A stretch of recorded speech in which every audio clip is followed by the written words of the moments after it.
ఆటలంటే అమితమైన ఆసక్తి. చిన్నప్పుడే అంత ఇష్టం ఎందుకు పెంచుకుంది అంటే చెప్పలేకపోయేది. కానీ పెద్దయ్యాక తన ప్రదర్శనలతో అన్నిటికీ సమాధానాలు ఇస్తోంది. ఆర్థికంగా ఎన్ని ఇబ్బందులు ఎదురైనా ఒకవైపు చదువుకుంటూనే అథ్లెటిక్స్లో అద్భుతంగా రాణిస్తూ అందరి ప్రశంసలు అందుకుంటోంది. విశాఖ మారుమూల పేదల కాలనీ నుంచి ఒలింపిక్స్ వరకు ఎదిగిన ఎర్రాజీ జ్యోతి విజయగాథ ఇది. 2028 ఒలింపిక్స్లో దేశానికి పతకం సాధించడమే లక్ష్యమంటున్న జ్యోతి మరెన్నో విషయాలు ఈటీవీ యువతో పంచుకుంది. భారతదేశానికి అథ్లెట్స్ రూపంలో లభించిన ఆణిముత్యం ఎర్రాజీ జ్యోతి. విశాఖపట్నంలోని ఒక మారుమూల కాలనీ, అది కొండపైన ప్రభుత్వం ఇచ్చిన ఇంటిలో నివసిస్తూ 14 ఏళ్ల వయసులో తనకి అథ్లెటిక్స్ మీద అంటే మొదట్లో ఎటువంటి అవగాహన లేకపోయినప్పటికీ దాని మీద ఉన్న అభిమానంతో తను గ్రౌండ్కి వెళ్ళిపోయి నిరంతర సాధన చేసి ఇక్కడి నుంచి అంటే విశాఖపట్నం ఒక మారుమూల కొండ ప్రాంతం నుంచి ఎదిగిన ఎర్రాజీ జ్యోతి ఇప్పుడు భారతదేశం తరఫున ఒలింపిక్స్లో ప్రాతినిధ్యం వహించింది. అలాగే 4 అంతర్జాతీయ మెడల్స్, అలాగే 12కు పైగా జాతీయ రికార్డుల్ని నెలకొల్పింది. భవిష్యత్తులో ఒలింపిక్స్ కి ఆశాకిరణంగా భారత్ నుంచి ఎర్రాజీ జ్యోతిని చెప్పొచ్చు. అయితే ఇప్పుడు తన కెరీర్ ఎట్లా స్టార్ట్ అవుతోంది, ఎట్లా ప్రారంభించింది, అలాగే ఇది ఎలా కొనసాగిస్తోంది, ఏ రకమైన శిక్షణ తీసుకుంటోంది అన్న అంశాలని జ్యోతిని అడిగి తెలుసుకుందాం. జ్యోతి, మీరు చెప్పండి, మీ కెరీర్ ఆల్రెడీ స్టార్టింగ్ ఒక జర్నీ చేశారు. ఇప్పటి వరకు చేసిన జర్నీ ఏంటి, ఇకపైన జరగాల్సింది ఏమని మీరు అనుకుంటున్నారు? ఇప్పటి వరకు నేను 100 మీటర్ హర్డిల్స్లో నేషనల్ మెడల్స్ అనేవి ఒక 80 పైగానే సాధించాను. అండ్ ఇప్పుడు ఇంటర్నేషనల్ మెడల్స్ చూసుకుంటే నేను మొట్టమొదటి Asian games silver medalist and మొట్టమొదటి ఒలింపిక్స్ పార్టిసిపేట్ చేసిన ఇండియా నుంచి 12 national records and indoor and outdoor national records నేను బ్రేక్ చేశాను. అండ్ ఇంకా ఫ్యూచర్లో చూసుకుంటే నాకు ఇప్పుడు ఏషియన్ ఛాంపియన్షిప్ ఇంకొక 2 నెలల్లో వస్తున్నాయి. ఇంకా వరల్డ్ ఛాంపియన్షిప్ ఆగస్ట్లో ఉంది. అండ్ అప్కమింగ్ ఒలింపిక్స్ అనేది నా టార్గెట్. అందులో నేను మెడల్ రావాలనేది నా ఎయిమ్. మీరు తీసుకుంటున్న శిక్షణ అంటే వీటి కోసం పొందుతున్న శిక్షణ ఏంటి, రోజుకి ఎన్ని గంటలు మీరు దాని మీద శ్రమిస్తున్నారు? నేను ప్రస్తుతానికి మార్నింగ్ 4 గంటలు అండ్ ఈవినింగ్ ఒక 3 to 7:30 to 8 వరకు ట్రైనింగ్ చేస్తాను. అండ్ ప్రతిరోజు ఒక ప్రోగ్రామ్ ట్రైనింగ్ అనేది ఉంటుంది. ఒక మంచిగా ప్రోగ్రామ్ చేసిన strength and condition and speed, endurance మొత్తం అంతా ఒక మా కోచ్ అనేది ట్రైనింగ్ ప్రిపేర్ చేసి నాకు ఇస్తారు. సో దాన్ని నేను ఫాలో అవ్వడం జరుగుతుంది ఎలైట్ అథ్లెట్స్ లాగా. అండ్ నేను బయటికి వెళ్ళి వేరే దేశాల్లో కూడా ట్రైనింగ్ చేసి ముందుకెళ్ళాలని ఇంకా ఆశిస్తున్నాను. మన ఇండియన్ కండిషన్స్ ఒకలాగా ఉంటాయి, అలాగే ఏదైనా వేరే కంట్రీకి వెళ్ళినప్పుడు అక్కడ వెదర్ కండిషన్స్ డిఫరెంట్గా ఉంటాయి. వాటికి అకస్టమ్ అవ్వడానికి ఏ రకమైన జాగ్రత్తలు తీసుకుని ఏ రకంగా మీరు ముందుకెళ్తారు? మనం ఇండియాలో చూసుకుంటే స్పోర్ట్స్ కల్చర్ అనేది చాలా తక్కువ. అంటే మన లక్కీ ప్రకారం క్రికెట్ అనేది చాలా ఎక్కువ ఉంది మన దేశంలో. కానీ క్రికెట్ కాకుండా వేరే స్పోర్ట్స్ ఏదైనా సరే పబ్లిసిటీ అనేది చాలా తక్కువ. చూడడానికి రావడం జనం కానీ లేదంటే తెలియడం కానీ, దాని ప్రకారం మనం అట్మాస్ఫియర్ క్రియేట్ చేయడం అనేది కొంచెం డిఫికల్టీ అనేది ఉంది. నా హోప్ ఏంటి అంటే నేను ఎప్పుడైతే బయట కంట్రీస్కి వెళ్తానో ఐ ట్రై టు లెర్న్ మాట. అంటే ఎక్కువ వాళ్ళ నుంచి నేర్చుకొని స్కిల్స్ అనేది కానీ లేదంటే ఏదైనా సరే వాళ్ళు చేసే మైండ్ పవర్, మెడిటేషన్ కానీ ఇంకా ఏదైనా సరే అది నాకు యూస్ఫుల్ అవుతుంది అంటే నేను అక్కడ నుంచి నేర్చుకొని ఇండియా వచ్చి దాన్ని నేను మళ్ళీ క్రమంగా ట్రైనింగ్ అనేది చేయడం జరుగుతుంది. గ్రేట్ఫుల్లీ మన ఇండియాలో అన్ని క్లైమేట్స్ అనేవి ఉన్నాయి. సో ఇప్పుడు మనం సౌత్కి వస్తే హాట్, నార్త్కి వస్తే కొంచెం కోల్డ్ అండ్ ఇలా క్లైమేట్స్ ఉండడం అనేది మనకి కొంచెం బెనిఫిట్ అని చెప్పుకోవచ్చు. ఒక్కొక్క కంట్రీకి వెళ్తే ఇప్పుడు ఫిన్లాండ్ అనేది ఇప్పుడు చాలా కూల్ ఉంటుంది అండ్ సౌత్ ఆఫ్రికా అనేది ఈ టైంలో చాలా హీట్ ఉంటుంది అన్నమాట. సో వాళ్ళకి ఒకటే క్లైమేట్. సో మనం దాని ప్రకారం అంటే నాకు నేను ముందుగానే తెలుసుకొని దాని ప్రకారం నేను క్లోతింగ్ ఎక్కువ తీసుకెళ్ళడం, మెంటల్లీ ప్రిపేర్ అవ్వడం అనేది చాలా మెయిన్. సో నేను మెంటల్గా ప్రిపేర్ అయ్యి నేను వెళ్తాను. సో ఇక్కడ కూల్గా ఉంటుంది కాబట్టి ఏమేమి చేయాలి, సో ఎలా ముందుకెళ్ళాలి అనేది. మీకు బాగా హార్డ్షిప్ కండిషన్స్, ఒక టోర్నమెంట్కి వెళ్తున్నారు, బాగా మీ మీద ఎక్స్పెక్టేషన్స్ విపరీతంగా ఉంటాయి, అటు గవర్నమెంట్ నుంచి కానీ, పబ్లిక్ నుంచి కానీ, కుటుంబం నుంచి కానీ, స్నేహితుల నుంచి, ప్లేయర్స్ నుంచి కానీ. ఆ హార్డ్షిప్ అది మీ మైండ్ మీద చాలా ప్రభావం చూపిస్తుంది. పరిగెత్తేటప్పుడు కానీ, లేకపోతే ఇది చేసిన మనకు వస్తుందా రాదా అన్న సమస్య. వీటిని ఎట్లా మేనేజ్ చేయడానికి what are the techniques you are using and how best they are giving results to you? Pressure ఉండడం అనేది నాకు చాలా యాక్చువల్లీ గ్రేట్ఫుల్, బికాస్ మన దేశం మన మీద ఒక హోప్ పెట్టుకుంది అనేది మనకి చాలా ప్రివిలేజ్, బికాస్ అందరి మీద పెట్టుకోరు కాబట్టి. బట్ ఆ పొజిషన్కి వెళ్ళేటప్పుడు ఈవెన్ నేను ఒక ఏషియన్ గేమ్స్లో కానీ, ఒలింపిక్స్లో కానీ సమ్ టైమ్స్ ప్యానిక్ అయిపోతాం. బికాజ్ ఎందుకు అంటే మన బెస్ట్ మనం అక్కడ ఇచ్చుకోగలమా, లేదంటే ఎక్కువ ఏదైనా థింక్ చేసేసి ఒక హడిల్ హిట్ అయినా, బ్లాక్ స్టార్ట్ లేట్ అయినా, ఫినిషింగ్లో ఏదైనా మిస్టేక్ అయినా, సో మనకు ఇంకా ఆ రోజు అంత ఎన్ని సంవత్సరాలు కష్టపడిన కష్టమంతా ఇంకా అక్కడ పోతుంది. బట్ ఒక 2-3 కాంపిటీషన్లో నేను ప్యానిక్ అవ్వడం అవంతా చేశాను. బట్ నెక్స్ట్ నుంచి ఈ ప్యానిక్ అవ్వకుండా ఉండాలి అంటే మనం ఇంటర్నేషనల్ అంటే వేరే దేశం వెళ్ళి ముందుగానే వాళ్ళతో కాంపిటీషన్ అనేది, అంటే మన దేశంలో ఎలా అయితే పోటీలు అవుతాయి వాళ్ళ దేశాల్లో కూడా అలానే పోటీలు అవుతాయి.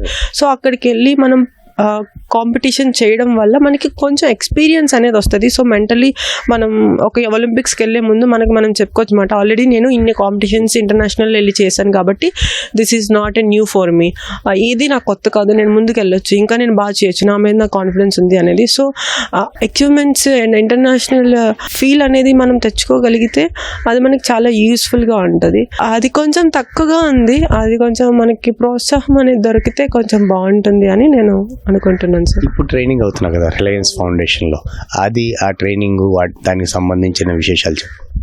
100% ఇప్పుడు మనం ఉంటున్న ఆంధ్రప్రదేశ్లో దురదృష్టం కొద్ది మనకు ఒక్క అకాడమీ కూడా లేదు సార్.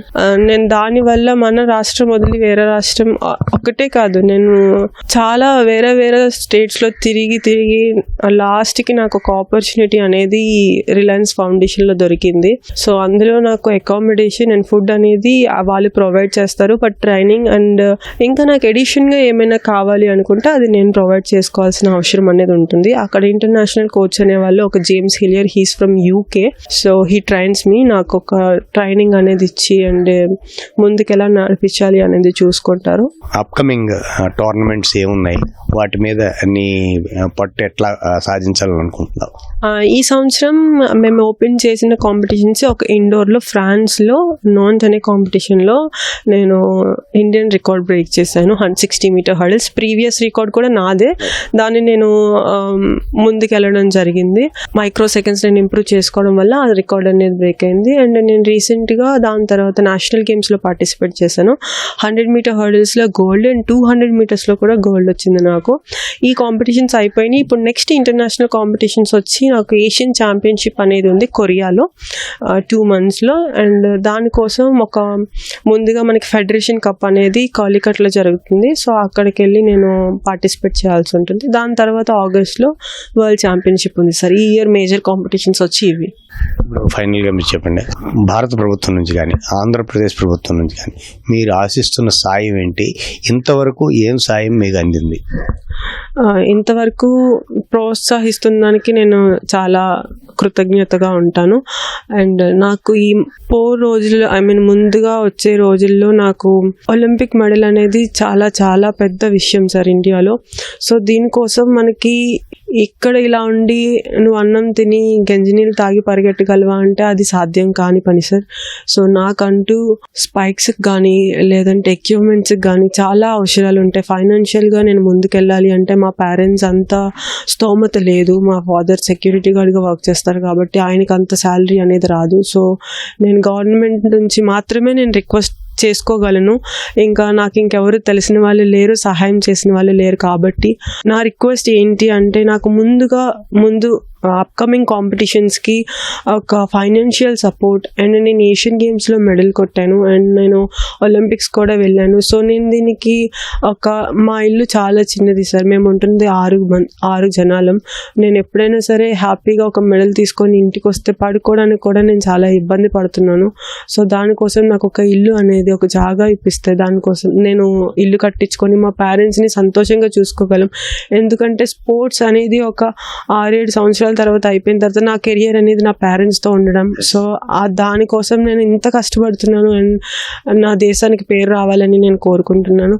సో నాకు రాష్ట్రం నుంచి ఒక రాష్ట్ర ప్రభుత్వం నుంచి నాకు ల్యాండ్, ఇంకా నేను Group 2 జాబ్కి ఎలిజిబుల్ సార్ ఇప్పుడు నా ఏషియన్ గేమ్స్ మెడల్ నుంచి. సో నాకు ఒక state government job and upcoming కాంపిటీషన్కి నాకు ఫైనాన్షియల్గా హెల్ప్ చేస్తే నాకు చాలా ప్రోత్సాహంగా ఉంటుంది అండ్ ముందుకెళ్ళి నేను చేయగలిగే కాంపిటీషన్స్ కూడా ప్రోత్సాహం అనేది అందుతుంది సార్. ఎందుకంటే ఇప్పుడు అప్కమింగ్ వచ్చే చిన్నపిల్లలు నన్ను ఎంతోమంది చూస్తూ ఉంటారు, జ్యోతి అక్క ఇలా చేస్తుంది అని.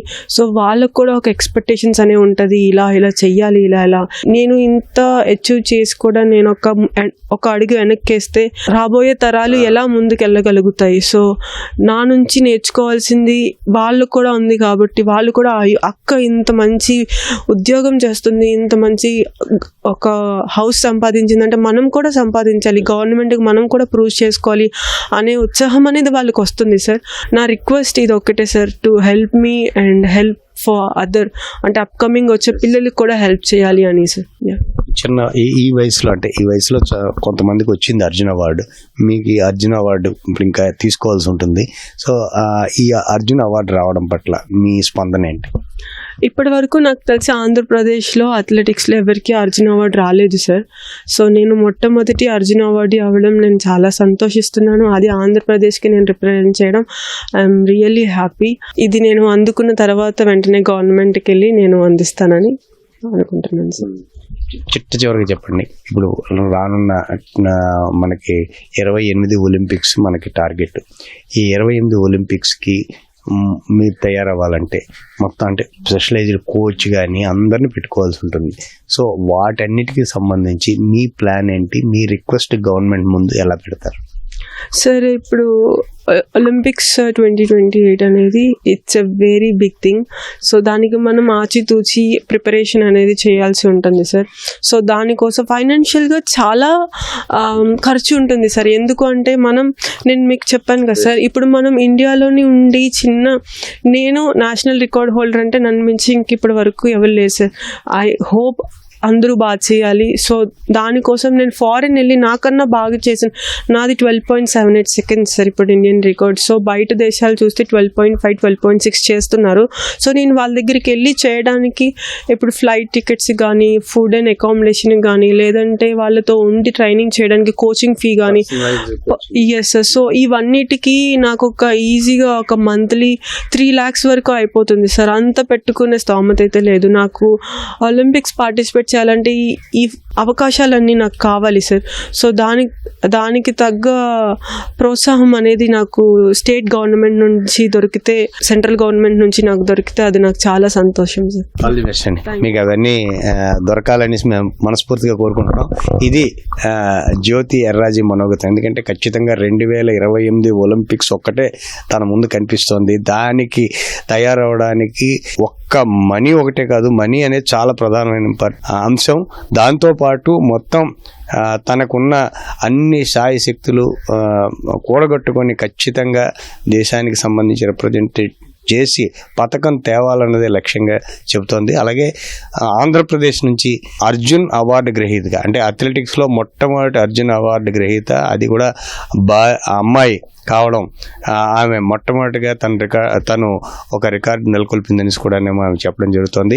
భవిష్యత్తులో ఖచ్చితంగా తనని మిగతా వాళ్ళకి ఇన్స్పైరింగ్గానే తను ఉంటానని కూడాను ఆమె చాలా స్పష్టంగా, చాలా సుస్థిరమైన అభిప్రాయం, అంటే ఎన్ని హర్డిల్స్ వచ్చినా హర్డిల్స్ అన్నింటినీ కూడాను అధిగమించగలనన్న విశ్వాసాన్ని వ్యక్తం చేస్తుంది. Camera Srinivasarao, Kurmaraju, ETV news, Visakhapatnam.